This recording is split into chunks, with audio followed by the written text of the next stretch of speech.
దానం చేస్తున్నాము. దేశ కాల పాత్రలను ఎరిగి దానం చేయాలి అని కోరుకోవడం వల్ల ఇచ్చేటువంటి దానాలు ఇవన్నీ కూడా కావచ్చు. తల్లిదండ్రులు లేనటువంటి పిల్లలు వాట్సాప్ లో మేము ఇచ్చినాము అని అది వాట్సాప్ లో ప్రతిచ్చాడు. ఇక్కడ పరమాత్మ రూపంలో ఉన్నటువంటి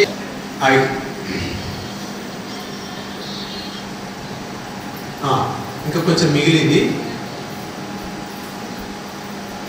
సాత్విక దానము, ఇంద్రియ నిగ్రహము, భగవంతుని మరియు దేవతలను అంతేకాకుండా గురుజనులను పూజించుట.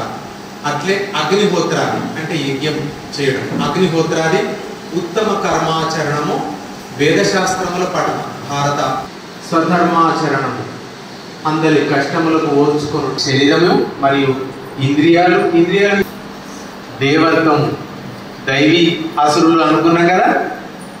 ఈ గుణాలు ఉంటే దైవత్వము. సత్యమ క్రోధ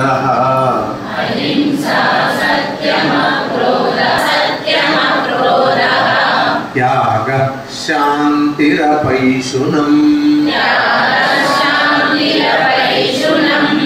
త్యాగ శాంతిరపైశునం భూతేష్వలోలుప్త్వం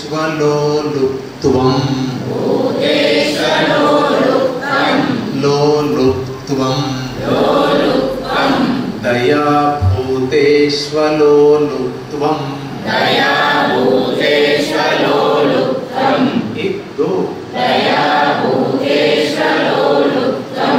మాధవం క్రీరచాపలం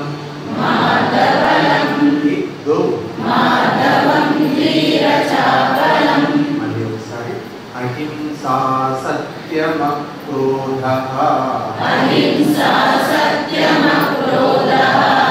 త్యాగ శాంతిరపైశునం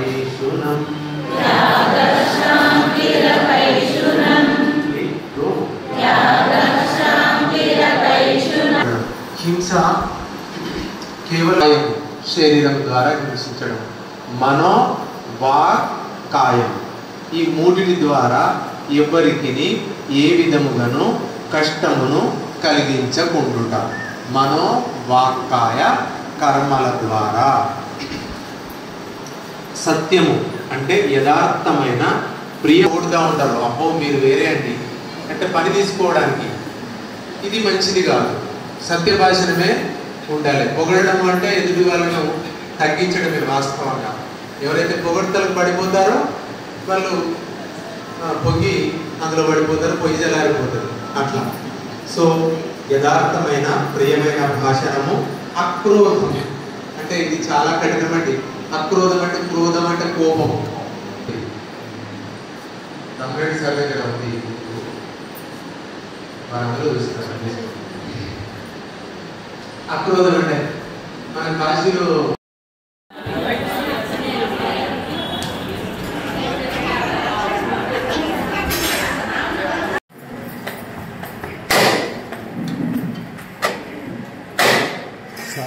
స్వాతంత్రం రాకముందు స్థాపించారు.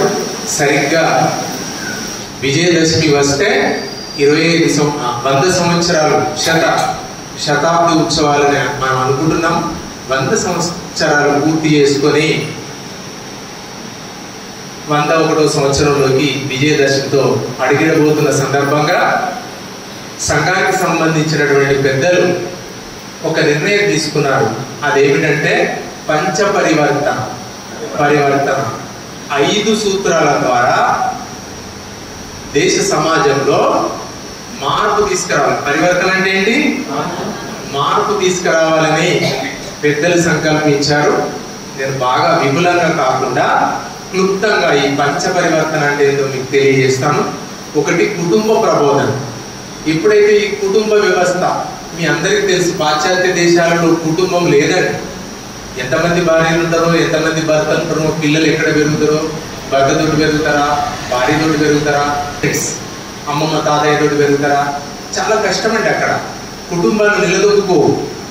కానీ భారతదేశం అంతా కూడా మన సనాతన సంస్కృతి కష్టమైన నష్టమైన ఒకే భార్య, ఒకే భర్త, కుటుంబం ఉండడం వల్ల, ఈ కౌటుంబిక వ్యవస్థ వల్ల ఈ దేశము ఇన్నాళ్ళు ధర్మ మార్గంలో నడుస్తున్నది.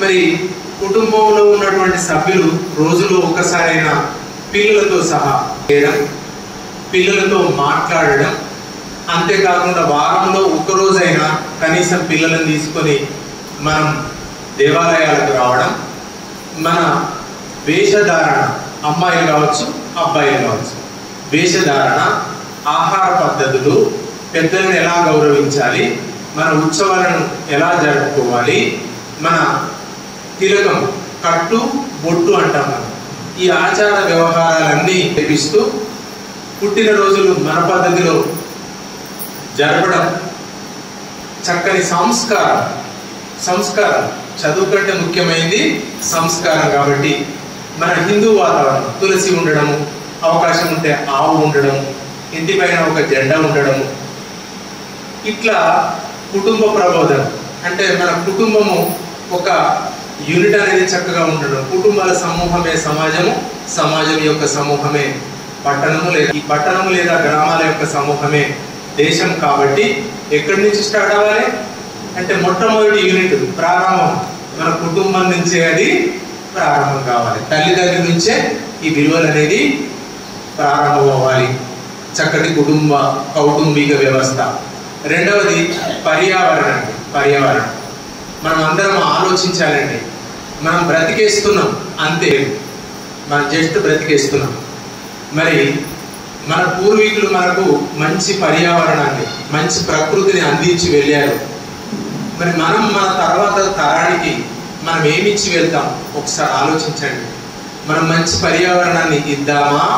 జీవించాలనుకుంటున్నాం. మన మనవలు, మన మనమరాళ్ళు, వాళ్ళ పిల్లలు, వాళ్ళందరూ ఉండాలండి. ఈ భూగ్రహం శాంతియుతంగా మంచిగా సుస్థిరంగా ఉండాలి. అంటే ఫస్ట్ ఏముండాలి చెప్పండి? ఏముండాలి? వర్షాలు కురియాలంటే ఏముండాలి? చెట్లు, వృక్షాలు, వనాలు ఉండాలి.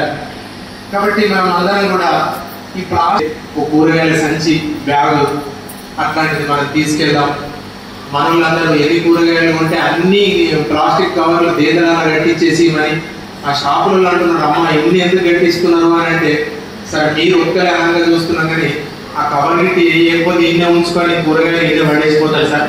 ఫస్టే కవర్ అడుగుతుంది సార్, కవర్ ఉన్నదానే 100 కోట్ల మంది మారుతి మనం చేస్తే అవుతుందా? ఇక్కడే తప్పండి. ఆ మార్పు అనేది ఎవరితో స్టార్ట్ అవ్వాలి? ఎప్పుడు బండిలో ఒక మంచి సంచి, మామూలుగా జూట్ బ్యాగ్ కానీ గుడ్డతో తయారు చేసినటువంటి ఏది అందుబాటులో ఉంటే అది ప్లాస్టిక్ కాకుండా పెట్టుకుందాం. వీలైనంత వరకు మనం గతంలో పల్లెలలో మనం భోజనం చేసేది చాలా విస్తారాలు, అవి ఫంక్షన్లలో మనం చూస్తున్నాం. అన్నదానాలు కాదండి, భోజన ప్రసాదాలు, దేవాలయ భోజన ప్రసాదాలు. అక్కడ కూడా మనం ప్లేట్లు వాడదాం, మంచి సర్ఫ్ వాటర్ కానీ సబ్బు కానీ ఉంచుకొని శుద్ధి చేసుకొని భోజనం చేస్తాం. ఆలోచిద్దాం, మన గణపతి ఉత్సవాలలో ఒక ప్రయత్నం చేద్దాం, అందరిలో ఒక మార్పు తీసుకొద్దాం. మన దేవాలయాల నుంచి ప్రారంభిద్దాం. తదనంతరం మన పెళ్లిళ్ళలో, ఫంక్షన్లలో కూడా గ్లాసులు వాడదాం. గ్లాసుల ద్వారా నీళ్ళు తాగడం, పల్లెలలో భోజనం చేయడం. మనకి ఏమాత్రం అవకాశం ఉంటే చిన్న మొక్కలు కావచ్చు, ఇప్పుడు బోన్సాయి కూడా వస్తున్నాయి. చిన్న మొక్కలకి చాలా రకాల కాయ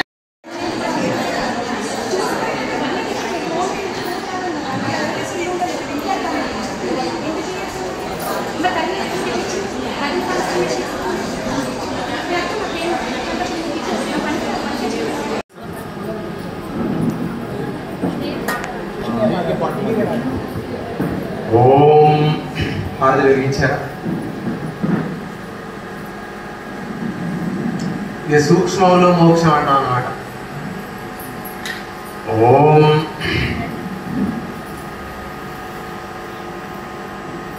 ఓం మంగళం శ్రీ కురుక్షేత్ర రణక్షోణి విహారిణే ఆచార్యాయ మంగళం. మంగళం కౌసలేంద్రాయ మహనీయ గుణాబ్దయే చక్రవర్తి తనూజాయ సార్వభౌమాయ మంగళం. ఓం మంగళం గురుదేవాయ ముక్తిదాత్రేస్తు మంగళం. ఓం సర్వమంగళమాంగళ్యే శివే సర్వార్థసాధికే శరణ్యే త్ర్యంబకే గౌరీ नारायणि नमोस्तुते। त्वमेव माता च पिता त्वमेव बन्धुश्च सखा त्वमेव विद्या द्रविणं त्वमेव सर्वं मम देव त्वमेव सर्वं मम देव। ॐ सहना भवतु।